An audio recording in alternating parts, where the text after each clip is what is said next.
the tournament. Alright, we do have ships landing on grid that look suspiciously like one of our teams. You want to talk about the comp your team's bringing? So far we have 3 MOAs, a Hyena, which is an electronic attack ship, known for its fantastic web range. Fantastic web range, wow. That sounds exciting. I feel excited, don't you? So it's essentially a low frigate, but it also gets a target painting bonus, so you often see it paired with missile comps, but it is not in this case. It's paired with MOAs, so maybe rail MOAs, but they came in a little close, so we'll probably see blasters out of there. For Team Completely Useless, Needless, blah blah blah blah blah, we have a Crucifier, a Mollusk, a Scythe, and 2 Stabbers, which is really interesting. Part of me hopes when Stabbers dies, I'd love to know what they fit on them.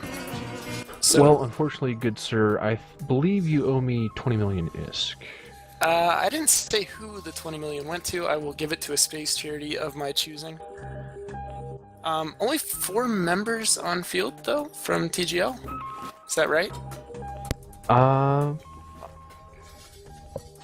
Yes. So far, we're missing Captain Max Power Thrust on grid at the moment. Gotcha. So we're gonna stall out just momentarily and wait.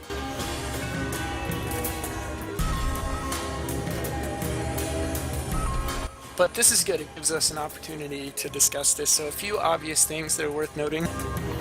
The Hyena has parked behind these MOAs, so presumably all these MOAs are going to have tackle fit. They're going to try and screen for the Hyena should it get rushed. I don't think it will. The Stabber doesn't have a tracking bonus, but it does have a fall-off bonus, so in all likelihood, I think those will be kiting Stabbers, which is...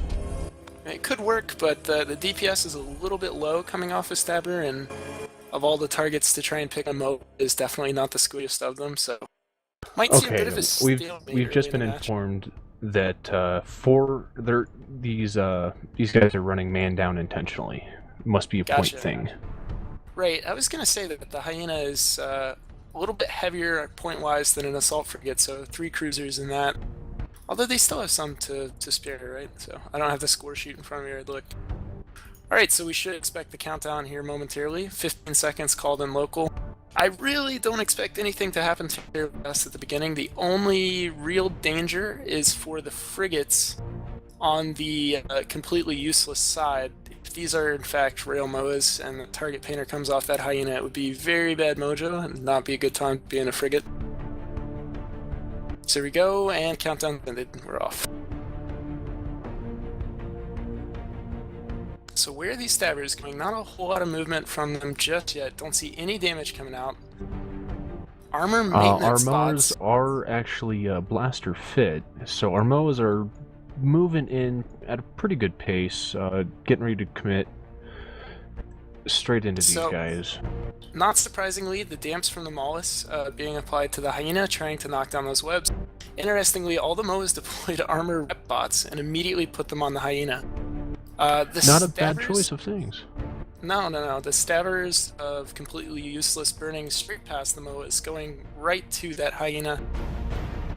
Meanwhile, the MOAs are burning uninhibited toward the Scythe of Deather on the completely useless side, and if that side doesn't start moving, he's about to be in deep shit. And in fact, can confirm deep shit. So, Frank Bean is taking a significant amount of damage here on Team TGL3's Thanny. It looks like the armor Thanny team. Looks like the armor rep bots decycled for some reason. They're not next to the Hyena, they're just catching up now. Meanwhile, Deather and the Scythe on the completely useless side are already taking some shield damage.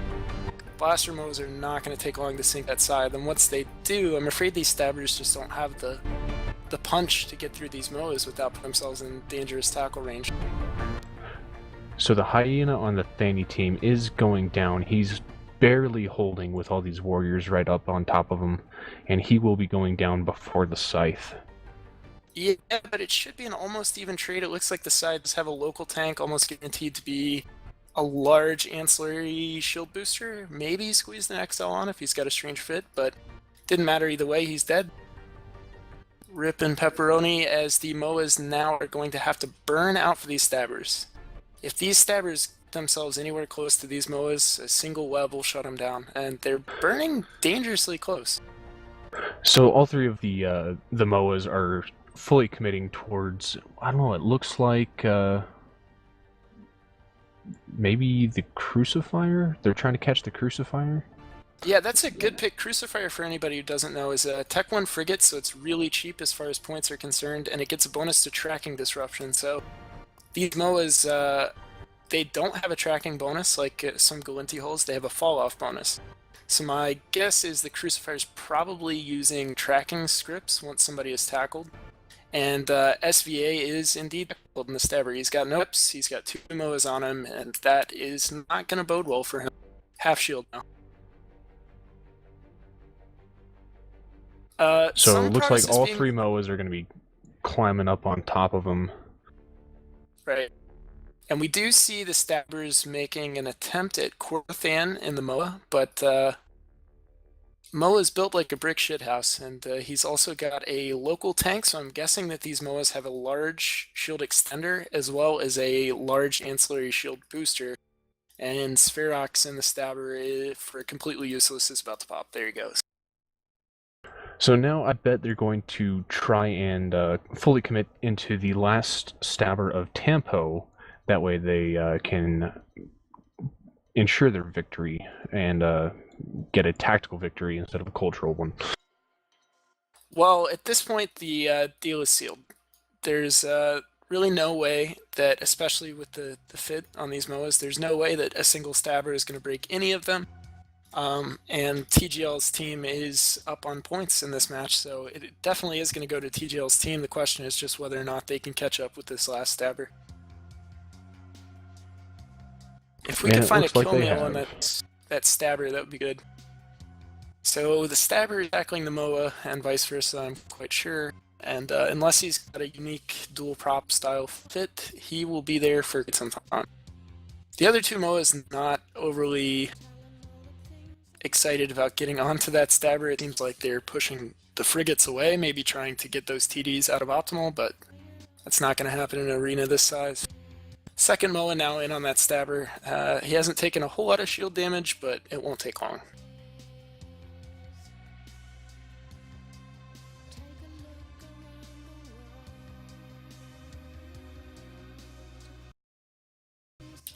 So this is the second time that we've seen a MOA comp run. The first time successfully. Right, so the first time they were extra large ancillary shield boost fit. Also blasters, presumably Scram Web, all those as well, and they just couldn't tank it. So those all melted and they lost their match. Now Vetch Aderon, for some reason, is taking pretty big chunks of damage. And it's from Tampo, but Tampo is low shields. Hans Ulrich is also out of shields, but I don't believe he's tackled. That's the Crucifier pilot for completely useless, as he's burning himself to safety. I'm not sure what Thanny's team is doing here. They're sort of milking this unnecessarily. They should just get on a stabber and go ahead and close it out, and that looks like they're taking my advice as Tampopo goes into structure, and boom goes the dynamite. So at this point, it's just a cleanup job. I don't know if these last 2 frigates from the... Which team are you on again?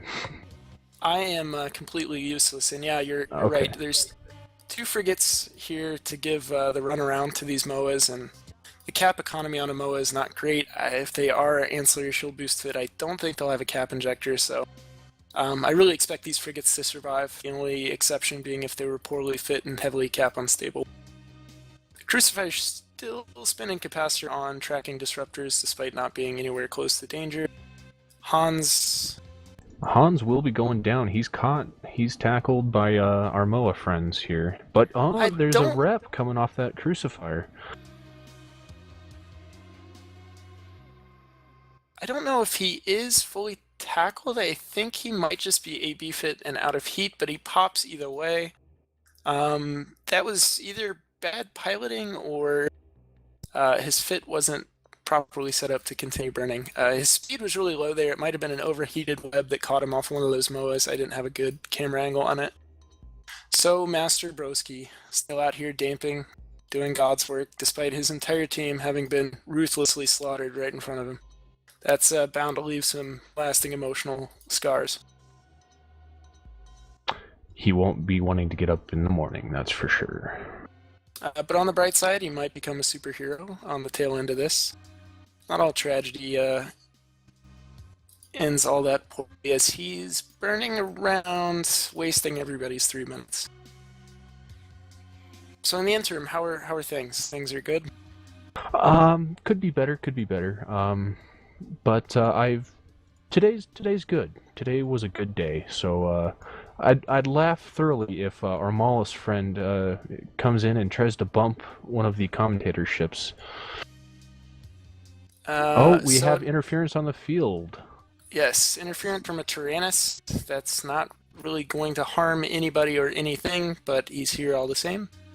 I think he just got tackled because he's really bad at flying interceptors, and he's about to get fucked in the face.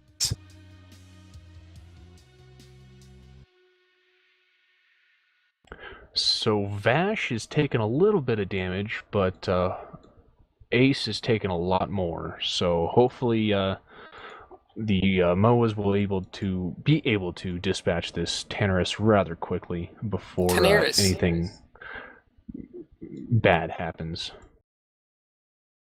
Tyrannus warped. So maybe these MOAs don't have SRAMs. That's part of the reason that the Crucifier lived as long as it did. They're probably just web fit, using the rest of those mids for tank. The most logical thing to do.